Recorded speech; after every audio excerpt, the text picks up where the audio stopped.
Grandes parques y grandes ciudades. Arquitecto por la Universidad Autónoma de México. Y maestro en Arquitectura de Paisaje con énfasis en diseño urbano por la Universidad de California en Berkeley. Obtuvo la beca Loeb por la Universidad de Harvard. Y en el 2013 fue nombrado académico de número por la Academia de Artes de México. Mario fue acreedor al Sir Geoffrey Jellicoe Award en el 2015, honor otorgado por la Federación Internacional de Arquitectos Paisajistas. Entre sus principales proyectos se encuentran el Parque Ecológico Xochimilco, el Parque Bicentenario y el Parque La Mexicana de Santa Fe en la Ciudad de México. Señoras y señores, ladies and gentlemen, Mario Schietnan.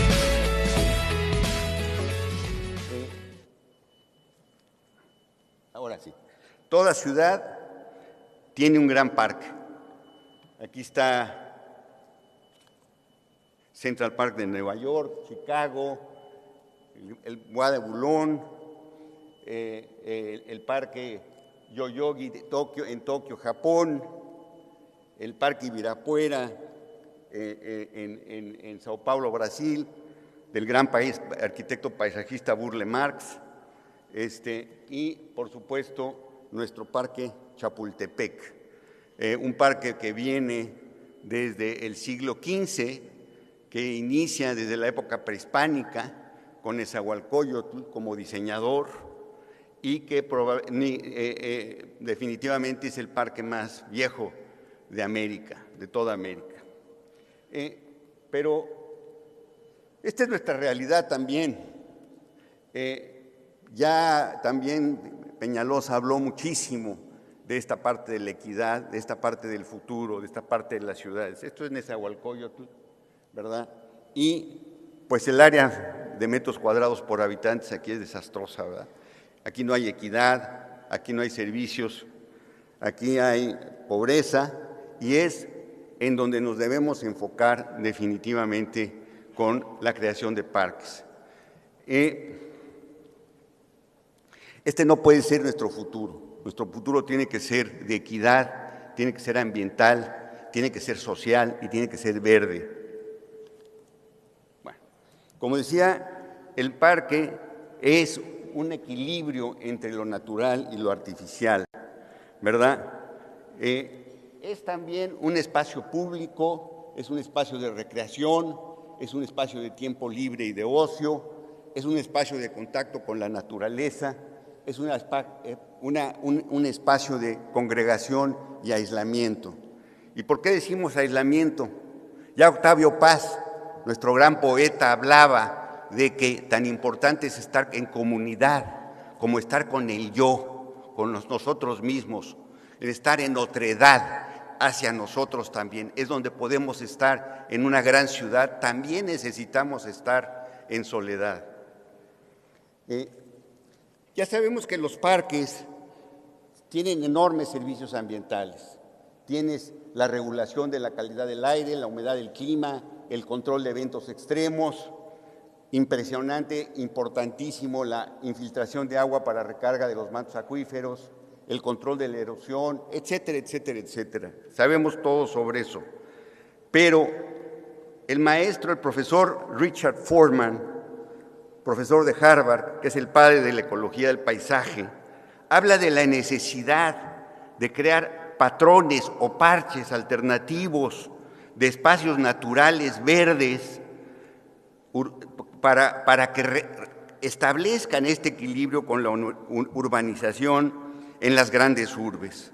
Habla también de que para maximizar realmente los servicios ambientales es necesario establecer mínimos de escala en cuanto a estos parches naturales.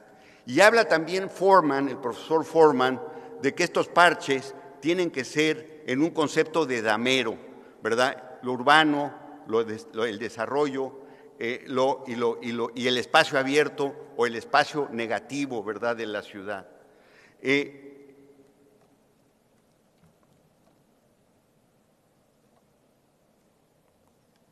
También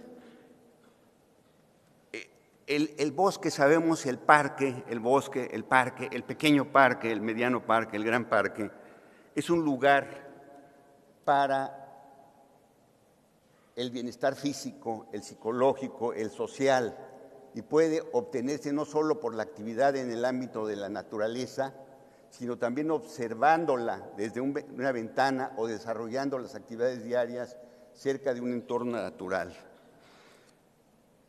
Ernest Orban Wilson, biólogo y entomólogo, profesor de Harvard también, ha desarrollado el concepto de biofilia, la necesidad innata, es decir, genética, del ser humano de conectar con la naturaleza. Está en nuestros genes, está en nuestro DNA, de ahí venimos, ¿verdad? El concepto de biofilia lo desarrolló originalmente el famoso psicólogo Erich Fromm, filósofo alemán que fue profesor de la UNAM y que fue nuestro profesor. Yo lo oía a Fromm en los años 50 y 60. Fromm hablaba de los conceptos de biofilia, que es el amor a la vida, a la naturaleza, al planeta verde, y lo contraponía Fromm contra la necrofilia, es el amor a la muerte. Hoy México tiene una fuerte epidemia de necrofilia, y perdonen que lo diga así, pero estoy muy impresionado de lo que ha pasado en Guadalajara con nuestros estudiantes en Guadalajara de cine. Estamos envenenando nuestra ciudad, el alma mexicana, y esto, señores, está formando parte de todo esto. Es una forma de salirnos de esta tendencia hacia la necrofílica, hacia la biofilia. El doctor King Lee, que también mencionó Guillermo, profesor de la Universidad Nippon de Tokio, Japón, ha desarrollado el concepto y la filosofía del Shinrin-yoku, que quiere decir literalmente bañarse de bosque, como una terapia contra enfermedades urbanas como la depresión, el cáncer, la agresividad, la ansiedad, el miedo y la pérdida de defensas del organismo, para desarrollar a través del contacto físico, mental y espiritual con el bosque o el parque, alegría, paz, capacidad de concentración, bienestar físico y mental. King Lee lo ha demostrado ya en una forma científica, ya no es una cuestión esotérica o una cuestión sensorial, es ya una serie de investigaciones médicas relacionadas con el bienestar de lo que establecen los parques y el bosque, digamos, urbano. Quiero mostrar 3 proyectos muy rápidamente. Uno, el Parque Bicentenario, cómo se hicieron, cómo se desarrollaron, quién los mantiene, cómo se construyeron y cómo están hoy día. Primero, el Parque Bicentenario. El Parque Bicentenario es un parque de 55 hectáreas que se hizo en la antigua refinería de Azcapotzalco. Es una iniciativa del gobierno federal y el gobierno federal directamente lo mantiene el parque. ¿Ok? Excelente iniciativa.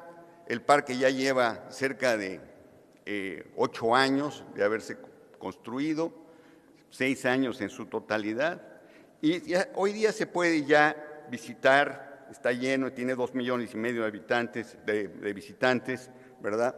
Y está mantenido directamente por la autoridad. Tiene sus cosas buenas, tiene sus cosas también que le faltan. Y precisamente voy a ir comparando esto con otros 2 parques que hemos realizado, el Parque Chapultepec, que hemos estado, digamos, rehabilitándolo desde hace varios años, y el Parque La Mexicana, que recientemente se abrió al público.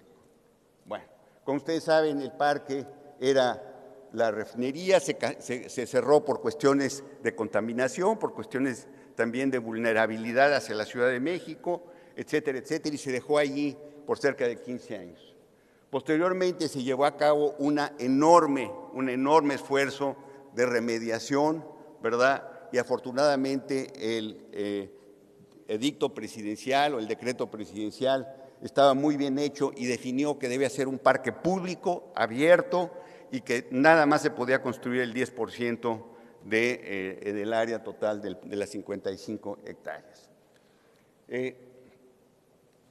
Como todo parque, primero se extrajeron gases, se extrajeron sólidos, se extrajeron líquidos, derrames, 70 años de producción de todo tipo de cuestiones de petróleo, chapopote, gasolinas, etcétera, etcétera, gases, etcétera, y se cierra en 90 y se desarrolla, mira qué maravilla, un pájaro, y se desarrolla este parque, ¿no? El concepto principal del parque, en pocas y sencillas palabras, es de que nosotros no podíamos perforar la capa de arcilla comprimida que no permitió, más bien dicho, que penetraran las contaminantes hacia los acuíferos. Esta es una especie de capa sello que nos permitió seguir con el parque, que no se contaminaran los acuíferos y demás. Pero planteaba vamos a llamarle la dimensión de que teníamos que construir el parque del nivel 0 hacia arriba, es decir, con rellenos, con mejoramientos de suelo, etcétera. Inclusive las cimentaciones no podían pasar estos 8 metros de arcillas comprimidas. Bueno, el parque lo desarrollamos junto con Marinela Servitje del grupo Papalote, Museo del Niño, con Ricardo Legorreta, con Javier Sordo y con otras especialistas en cuestiones de mejoramiento de suelos, de la parte química del suelo, digamos, la parte física y la parte química. Se desarrolló este plan maestro en un concurso que se hizo de tipo nacional, ganamos el concurso y se desarrolló con un concepto múltiple de una serie de jardines que llamamos, que va el jardín natura, el jardín viento, el jardín tierra, el jardín agua, el jardín sol, etcétera, etcétera, como un elemento que va dándole una continuidad, pero que si tú vas un día a un jardín, puedas al otro día ir a otro jardín totalmente distinto del parque. Bueno, en este caso, nosotros iniciamos en el programa, no estaba en el programa, propusimos la creación de un jardín botánico, dado que era un parque nacional, era el Parque Bicentenario, ¿verdad?, de la administración de Calderón, del presidente Calderón, y nos planteamos básicamente que ante la enorme riqueza y biodiversidad de nuestro país, tú deberías de entrar en este parque a través de un jardín botánico que te mostrara la riqueza y la diversidad de los parques de México, de todos los ecosistemas de México. De tal forma que se crearon 9 ecosistemas, ¿verdad?, más un orquidiario, y ese ecosistema se puede ir recorriendo a través del parque o se puede cruzar directamente el parque hacia las otras áreas, la deportiva, el skate park, las zonas de familia, etcétera, etcétera. Pero básicamente la entrada al parque es a través desde la estación del metro, Refinería, y tú haces una secuencia, una especie de corte de una cebolla, ¿verdad?, a través de los distintos ecosistemas de México. Pues este corte para mí es muy interesante, muy importante, no me voy a meter muy en él porque hay muchas otras cosas que quiero mostrarles, básicamente mostrarles cómo las plantas, los árboles, los ecosistemas fueron dictando la dimensión vertical de la topografía nueva del parque, de tal forma que lo que pedía más era la selva tropical húmeda versus la zona de pinos, versus la zona de encinos, versus la zona de cactáceas, etcétera, etcétera. Entonces, digamos que la topografía está establecida por el sistema radicular de de los distintos zonas arbóreas, digamos.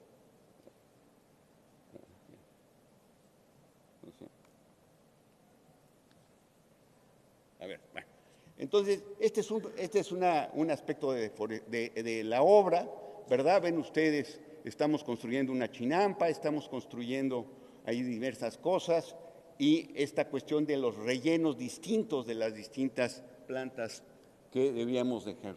Aquí se ve muy claro el área justamente de la chinampa, que son las zonas húmedas del centro de México, los encinos, las zonas tropicales, las zonas de bosque de humedad, las zonas de pinos y coníferas, las zonas de la selva baja caducifolia de México y por último las zonas del noroeste de México.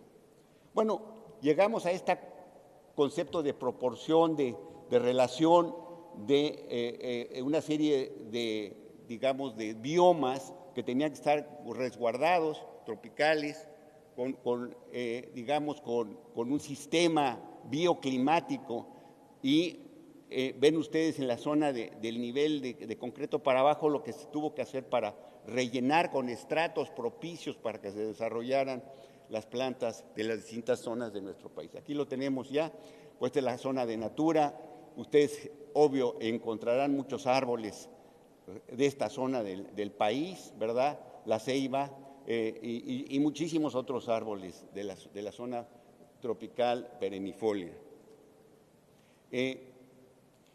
Nos decían que probablemente que no era un atractivo el hacer un jardín botánico dentro de la zona de Azcapotzalco. Nosotros dijimos que sí, y que, bueno, hoy día la visita es alrededor de 2,5 millones de personas al año, alrededor de 500,000 niños van al año aquí a este parque y empiezan a tener esta educación de la naturaleza. Aquí vemos la chinampa con básicamente un área de captación solar, ¿verdad? Que es con lo que se mueven todas las bombas, etcétera. Los paraguas invertidos captan agua de lluvia, la llevan hacia abajo a cisternas y posteriormente se utilizan para riego o se inyectan a 85 metros abajo en el subsuelo de la Ciudad de México. Quiere decir que por cada una de estos elementos estamos inyectando 33 litros por segundo en una tormenta en el suelo de la Ciudad de México. Aquí está la chinampa ya en producción. Estas son fotos recientes, ¿verdad? Esta es la parte del orquidiario que se hizo en esta cisterna antigua, ¿verdad? La cisterna se reconvirtió en el orquidiario y tenemos aquí el orquidiario perfectamente accesible desde todos los puntos de vista, ¿verdad? Y a mí me fascina esta fotografía porque están estas personas gozando realmente de esta producción de orquídeas, esta exhibición de orquídeas. También somos el quinto país más rico en orquídeas de todo el mundo, ¿verdad? Por abajo, por supuesto, de Colombia, por abajo, de supuesto, de Brasil. Ok, aquí hay otra visión. Tú vas flotando sobre esta selva que está en el piso, ¿verdad? Y tú vas flotando y viendo todas las orquídeas. La zona de matorral xerófito, por supuesto, la de más bajos estratos, están en el acceso y se te van presentando todas estas plantas maravillosas de México, otra vez, uno de los mayores países en plantas de material xerófito. El 70% de nuestro país es semidesértico o desértico, y tenemos que acabar de entender esta riqueza, esta belleza y esta biodiversidad y estas funciones que establecen estas plantas. En segundo término, quiero presentar el bosque de Chapultepec.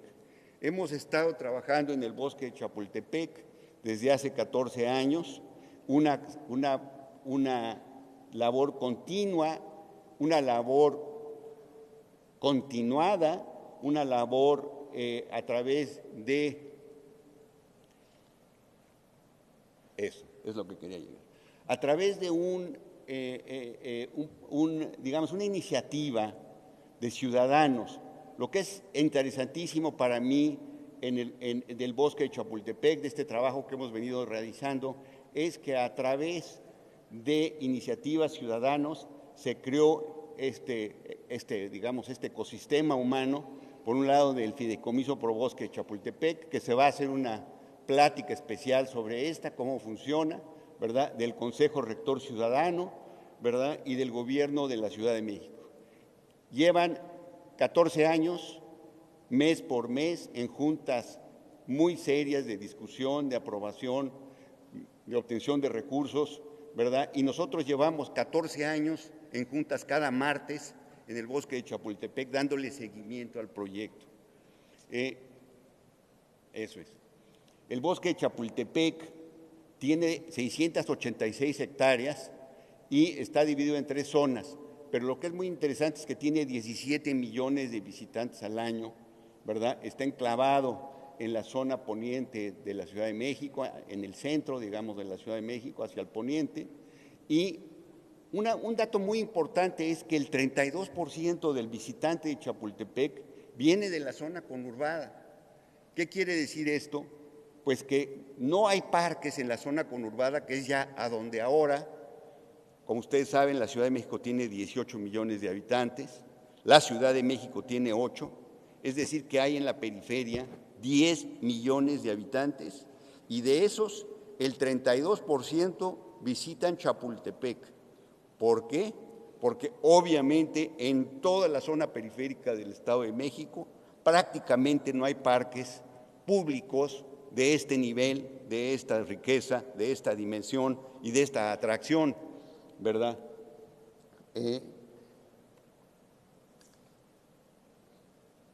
Ok, entonces el Bosque de Chapultepec está dividido en 3 secciones. La primera, que es la parte histórica, de 275 hectáreas. La segunda, la parte de deporte y recreación, familiar, museos, de 165 hectáreas. Y la tercera, una zona natural, que es de 240 hectáreas.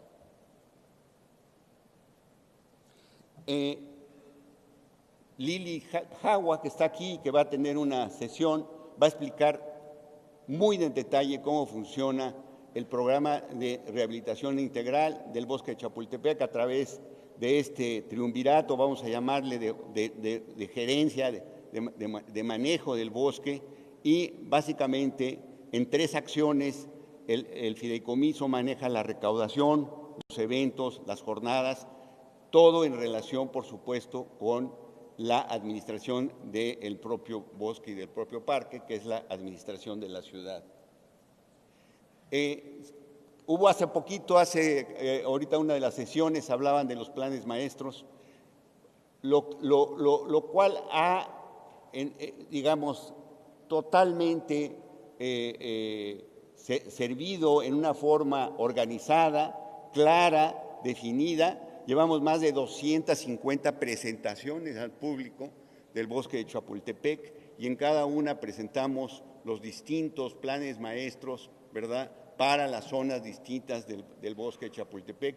Y esto ha sido básico porque la mitad de todos los dineros que se han invertido en el Bosque de Chapultepec vienen del sector privado. Esto es un poco como estaba en la primera zona del Bosque de Chapultepec. Esto también, vean ustedes cómo estaba totalmente abandonado, totalmente, pues realmente 70 años en los que no se le había, 90 años que no se le había dado uso. Los lagos se han recuperado, se ha recuperado la forestación, ¿verdad? Se han recuperado espacios públicos, ¿verdad?, que estaban saturados digamos, de envenenadores informales. Estos se han localizado en distintas zonas, ¿verdad?, y básicamente se han recuperado espacios muy, muy importantes como son la entrada al zoológico o el mero acceso histórico de toda la avenida Reforma, ¿verdad?, hacia el centro de Chapultepec, el gran corredor de la calzada del Rey, que diseñó el propio Nezahualcóyotl en 1460, y después otros proyectos, por ejemplo, de la unión del Museo de Antropología al Museo Tamayo, ¿verdad? Este es un poco como estaba antes, abandonado. Este era un lugar peligroso, ¿verdad? Y hoy día se encuentra así, con este corredor en donde se desarrollan toda clase de actividades. Hay más de 10 grupos organizados de tai chi, de yoga, de perros, etcétera, etcétera, que vienen a visitar esta zona. Y los museos, particularmente el Museo Tamayo, subió en un 20% su visita, nada más por esta conexión, ¿verdad? Posteriormente hemos seguido con la segunda sección de Chapultepec. Vean ustedes, se hizo otra vez este plan maestro, se dividió en 8 zonas, cada zona se ha venido estudiando y prácticamente ya acabamos en este sexenio la rehabilitación de la segunda sección de Chapultepec.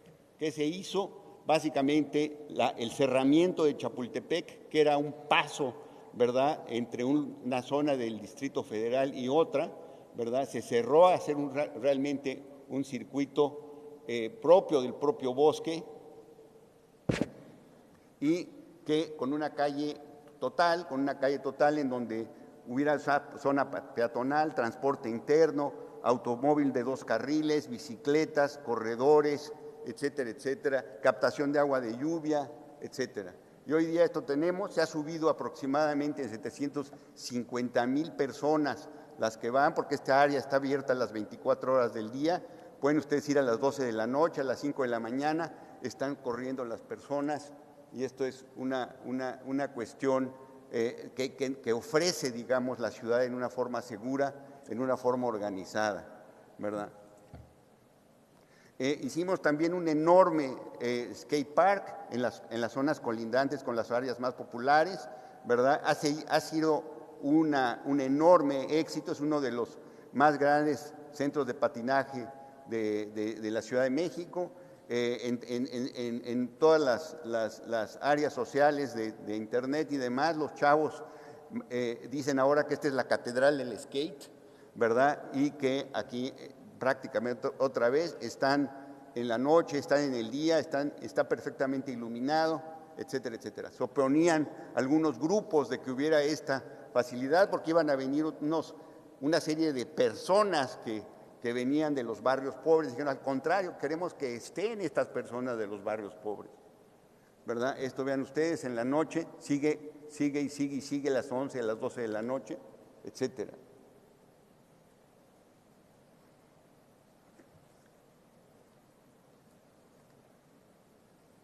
Ok. Otra parte muy importante es la infraestructura del parque. Hicimos un análisis, un diagnóstico de toda la cuestión de los lagos. Prácticamente no había agua en Chapultepec. Se está haciendo una nueva planta de tratamiento de 500 millones de pesos. Esta sí financiada por el gobierno federal. Se le va a dar agua tratada a todo el poniente de la Ciudad de México. Es una planta de 120 litros por segundo, ¿verdad? Y los lagos de Chapultepec ahora van a funcionar como cisternas de autorregulación, ¿verdad?, y de distribución de todo el sistema hídrico y de riego del parque. Estamos ahora en la tercera sección de Chapultepec, en donde a través de en la parte natural, a través de un equipo interdisciplinario entre arquitectos paisajistas, urbanistas, ecólogos, especialistas en plantas, taxonomía, especialistas en hidrología, hidrólogos, especialistas en transporte, ¿verdad?, en transporte y en accesibilidad y en movilidad, y más aún a través de toda la ciudad, de la parte de la SEDEMA, de la Secretaría del Medio Ambiente. También se hicieron múltiples presentaciones. Finalmente este plan de la tercera sección se aprobó y se puede consultar, este es público, ¿verdad? Se puede consultar en línea y se ha empezado inmediatamente a su implementación. No me voy a meter aquí digamos, en explicarlo, simplemente a mostrarlo. Como digo, pueden encontrarlo en línea. Y me voy a ir un poco más rápido porque ya se me está llamando la atención. Entonces, sí, porque hay que respetar a todos los demás.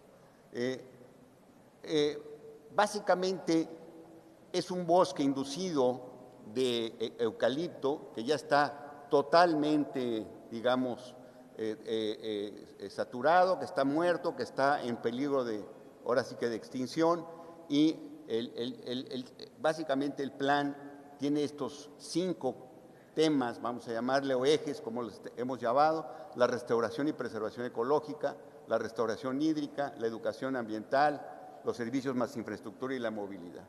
Y todo el plan, pues, trata de esto precisamente, ¿no? ¿A dónde acceder? Aquí está precisamente uno de nuestros científicos que va a presentar ya específicamente cómo se está haciendo en detalle la reforestación ecosistémica del bosque, digamos. Es un proyecto que probablemente dure entre 15 y 30 años, ¿verdad?, para lograr su total recuperación. La parte de restauración hídrica, pues, es muy importante. Vean ustedes, por primera vez en México vamos a captar agua de lluvia de las cañadas del poniente de la ciudad, por primera vez en la Ciudad de México. La vamos a infiltrar en el subsuelo, la vamos a captar en 20 presas, ¿verdad?, de retención, y se va a recuperar también una presa al final. Esto va a ser muy interesante porque es una parte fundamental de la resistencia o resiliencia de la Ciudad de México a través de su agua. Acciones ambientales de educación: se está trabajando con grupos privados, con grupos públicos, para tener aspectos de educación ambiental. Se va a reactivar con una serie de senderos, de puentes, de ecoturismo, talleres educativos, etcétera. En términos de movilidad, otra vez, cómo conectamos la primera, la segunda, la tercera, a través de puentes, a través de calles completas, ¿verdad?, a través inclusive de transporte aéreo, vamos a llamar, con este funicular, etcétera, etcétera. Y este es en conjunto estas acciones que ya se están implementando y que, insisto, Lili Jagua las va a presentar. Por último, este proyecto de La Mexicana es un parque, ¿verdad?, que está en Santa Fe, en México, en la Ciudad de México, en el poniente de la Ciudad de México, y que, a diferencia del primero, básicamente desarrollado por la autoridad federal, el segundo con iniciativa ciudadana y la autoridad, y este tercero, que es todavía más interesante en el sentido de que la Asociación de Colonos, promotores privados y la ciudad generan este parque de básicamente 30 hectáreas. Vean ustedes, este parque era una antigua mina de arena y grava, se excavó, se tuvo, básicamente se tienen hasta 70 metros de excavación del propio parque, y pues nos queda realmente una especie de socavón, ¿verdad?, en el centro de Santa Fe. Como ustedes saben, Santa Fe es un lugar, pues, inhóspito, en el sentido de que no tiene un centro, en el sentido de que no tiene un lugar, un encuentro, un sitio. Y este es el principal tema de este parque. Hay 2 ejes en el parque: lo que llamamos un eje hídrico, que es a base de captación de agua de lluvias; un eje humano, que es el que te va llevando por todo el parque en una forma lineal y te va llevando a los distintos atractivos del parque. También pueden acceder aquí, este parque está hoy día perfectamente en redes, está perfectamente en el internet de la ciudad, etcétera, etcétera. Tenemos una enorme cisterna de captación de agua de lluvias, tenemos 2 lagos, ¿verdad?, y aquí podemos hasta 3 meses del año regar el parque con aguas de lluvia.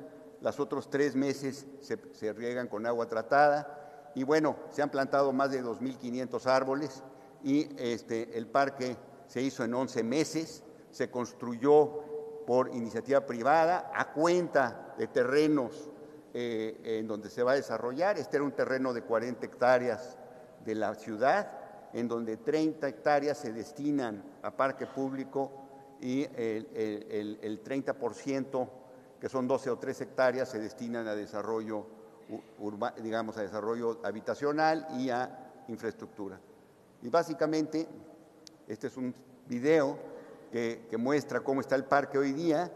Es un video reciente del Parque La Mexicana. Se tenía pensado que para estas fechas tendría una visita más o menos de 2 millones de personas, de visitantes.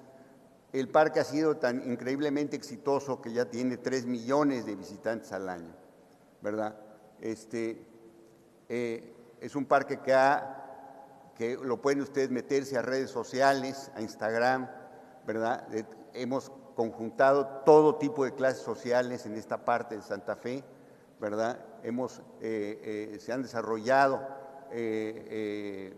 negocios en este lugar, se ha incrementado el valor del suelo, y una parte muy importante es que el parque va a ser administrado ahora por los vecinos a través de la renta de estos espacios comerciales que tiene el parque. Puedo insistir mucho, es una zona que era mina, que fue una mina en donde se excavó, como se ve ahí, hasta 70 metros hacia abajo, ¿verdad? Y hoy día, bueno, es un lugar recuperado, es un lugar central, es un lugar para traer a los perros. Un día estuvieron contando la cantidad de niños y la cantidad de perros, y un sábado hubo más perros que niños. Pero también hubo muchos niños, no se crean.